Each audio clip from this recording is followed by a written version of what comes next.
Selamat datang di Indonesia Audio Novel. Cerita kali ini berjudul Aku Dilamar Oleh Orang Yang Kubunuh di Kehidupan Sebelumnya. Sebelum mendengarkan, alangkah baiknya untuk like dan subscribe. Berikut adalah ceritanya.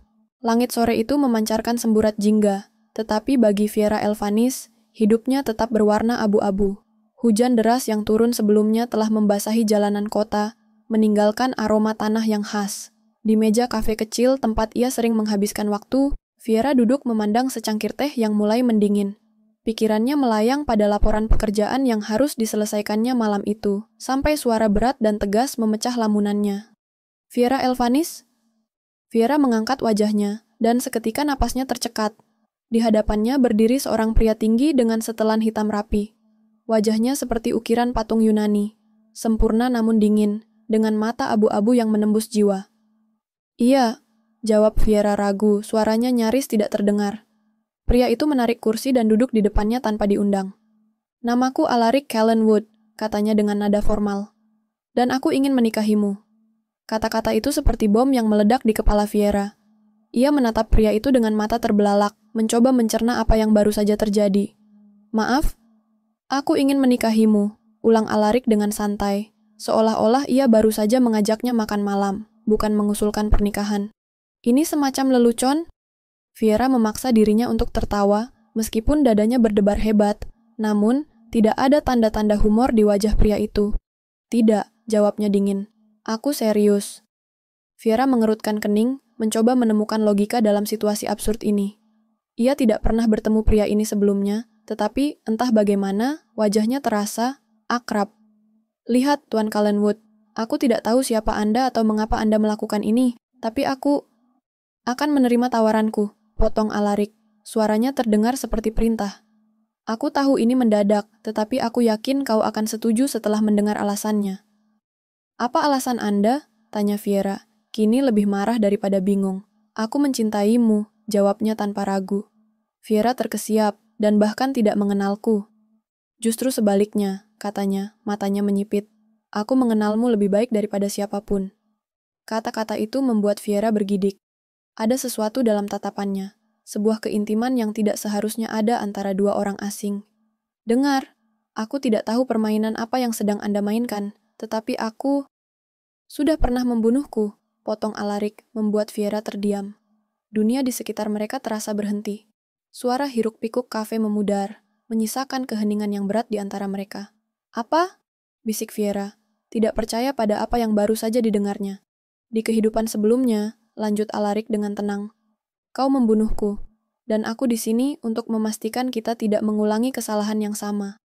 Kata-katanya menusuk Viera seperti pisau tajam. Ia ingin tertawa, tetapi tidak bisa. Ia ingin lari, tetapi tubuhnya kaku. Hanya satu pertanyaan yang berputar-putar di benaknya. Siapa pria ini sebenarnya? Viera merasa tubuhnya tertarik ke belakang, seperti gravitasi di ruangan itu berubah. Kata-kata Alaric terus menggema di benaknya. Kau sudah pernah membunuhku. Apa maksud Anda dengan kehidupan sebelumnya? Suaranya bergetar, mencoba mencari akal sehat di tengah absurditas ini. Alaric menyandarkan tubuhnya, senyumnya tipis, penuh rahasia. Aku tahu ini sulit dipercaya, tapi kau akan mengingatnya pada waktunya. Mengingat apa? Viera hampir berteriak, menarik perhatian beberapa pengunjung kafe.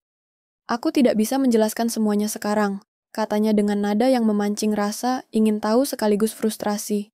Tapi aku yakin ingatanmu akan kembali, dan saat itu terjadi, kau akan tahu bahwa kau membutuhkan aku seperti aku membutuhkanmu.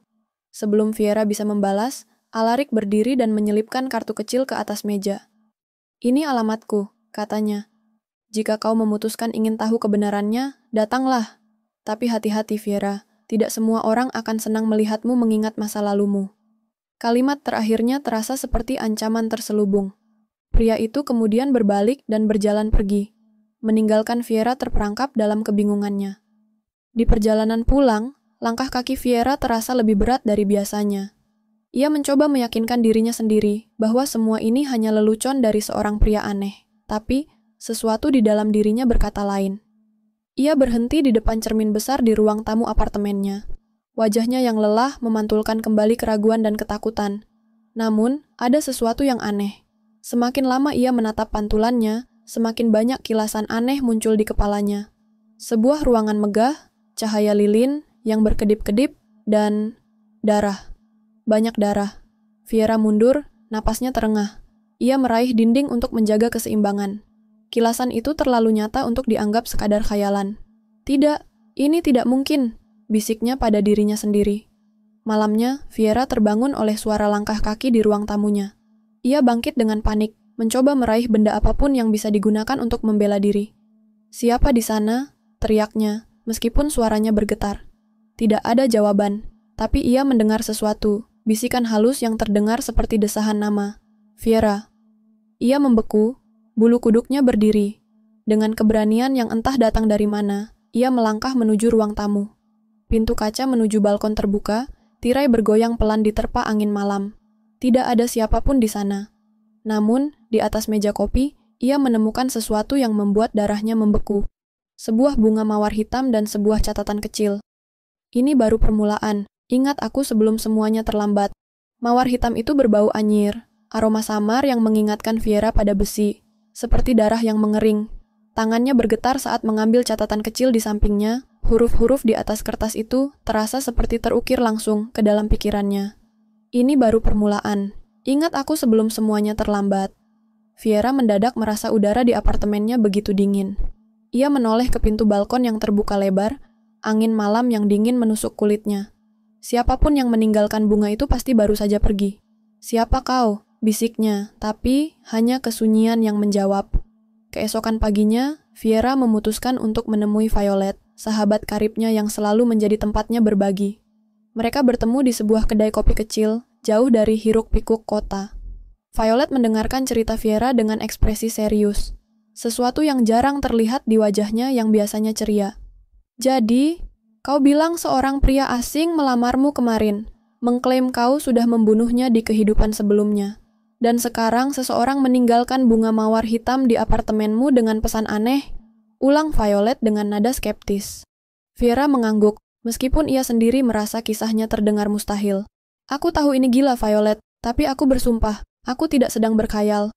"Fiera," Violet mencondongkan tubuhnya. "Kau yakin pria itu Alaric bukan seseorang yang pernah kau temui sebelumnya?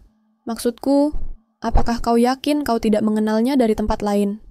"Aku yakin aku belum pernah bertemu dengannya," kata Fiera, tapi ia terdiam sejenak. Wajah Alaric kembali terbayang di benaknya. Wajah itu terlalu familiar, seperti potongan teka-teki yang hilang dalam pikirannya. "Bagaimana kalau ini hanya gangguan psikologis? Kau sedang stres, mungkin karena pekerjaan atau..." "Violet, dengarkan aku." Suara Fiera naik setengah nada, menggigit rasa frustrasi. "Ada sesuatu tentang dia yang tidak bisa kujelaskan. Ketika dia bilang aku sudah membunuhnya, aku..." Fiera menarik napas panjang. "Aku melihat sesuatu, kilasan, darah." Belati Violet terdiam, rahangnya mengeras. "Belati?" Fiera mengangguk. "Aku tidak tahu apa artinya, tapi aku tahu satu hal, aku tidak bisa mengabaikan ini." Malam itu, Fiera berdiri di depan pintu rumah besar yang tertera di kartu yang diberikan Alaric.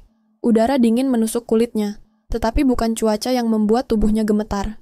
Ini adalah keputusan besar, memilih untuk menghadapi sesuatu yang mungkin lebih menakutkan daripada yang pernah ia bayangkan. Dengan tangan gemetar, ia mengetuk pintu. Pintu itu terbuka dengan sendirinya. Di dalam, rumah itu gelap, hanya diterangi oleh lampu gantung yang remang-remang. "Alaric?" panggilnya, suaranya bergetar. Langkah kaki terdengar dari arah lorong panjang di depannya. Sosok Alaric muncul, siluetnya terlihat menonjol di bawah cahaya temaram. Tapi ada sesuatu yang berbeda. Auranya lebih dingin, lebih menekan, seperti bayangan yang keluar dari mimpinya. "Aku tahu kau akan datang," katanya. Suaranya lembut namun penuh kendali. Fiera menelan ludah. "Aku tidak punya pilihan. Aku ingin jawaban." Alaric mengangguk perlahan. "Dan kau akan mendapatkannya. Tapi aku harus memperingatkanmu, Fiera. Jawaban yang kau cari mungkin akan menghancurkanmu." Ia mengulurkan tangannya, telapak tangannya terbuka mengundang. "Kau siap untuk mengingat siapa kau sebenarnya?" Telapak tangan Alaric yang terulur tampak seperti jebakan, tapi Fiera tidak bisa mengabaikannya. Jantungnya berdentum keras, seperti peringatan yang datang dari dalam dirinya sendiri. Namun, rasa ingin tahu yang menggerogoti pikirannya jauh lebih kuat. Ia perlahan mengulurkan tangannya, menyentuh telapak tangan Alaric yang terasa hangat, bertolak belakang dengan aura dinginnya. "Baik," bisik Viera. "Aku ingin tahu segalanya." Alaric tersenyum tipis, tetapi di balik senyum itu ada sesuatu yang Viera tidak bisa pahami, seperti campuran kemenangan dan kesedihan. "Langkah pertama adalah mempercayai ingatanmu," katanya, sambil membimbing Viera memasuki lorong panjang di dalam rumah itu. Viera mengamati dinding-dindingnya, yang dipenuhi lukisan-lukisan kuno. Satu lukisan, yang lebih besar dari yang lain, membuat langkahnya terhenti. Dalam lukisan itu tergambar seorang wanita bergaun putih panjang dengan wajah yang tak asing, wajahnya sendiri. "Itu..." Viera menunjuk lukisan itu, suaranya bergetar. "Itu aku." Alaric memutar tubuhnya, menatap lukisan itu dengan pandangan penuh makna. "Bukan kau, itu dia." "Dia siapa?" Viera menuntut, tetapi sebelum Alaric menjawab, sesuatu di dalam dirinya berdenyut. Sebuah bayangan melintas di benaknya. Wanita di lukisan itu berdiri di tengah aula besar, darah mengalir di tangannya. Ia memegang belati, dan di depannya, seorang pria berlutut. Pria itu adalah Alaric. "Viera?" Suara Alaric memecah lamunannya, menariknya kembali ke kenyataan. "Aku tahu ini membingungkan, tetapi semuanya akan jelas saat kau mengingat semuanya." "Aku tidak ingin menunggu," balas Viera tajam, meskipun tubuhnya gemetar. "Katakan sekarang, siapa aku di masa lalu, dan apa yang terjadi di antara kita?" Alaric menatapnya dalam-dalam. "Kau adalah Eleanor Thorne, kekasihku, dan juga pembunuhku." Viera merasa dunia di sekitarnya runtuh. Nama itu, Eleanor Thorne, bergaung di kepalanya seperti suara gema dari masa lalu. Tapi tidak ada ingatan jelas yang muncul, hanya rasa takut yang terus menghantui. "Aku tidak mengerti," katanya pelan, hampir seperti berbicara pada dirinya sendiri.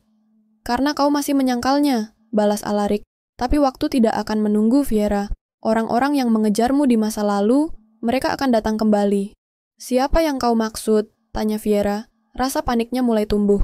"Lilian Morn," jawab Alaric singkat. "Dia ingin memastikan sejarah berulang. Jika dia berhasil, kau tidak hanya akan kehilangan nyawamu, tetapi juga kesempatan untuk membebaskan dirimu dari kutukan ini." "Kutukan?"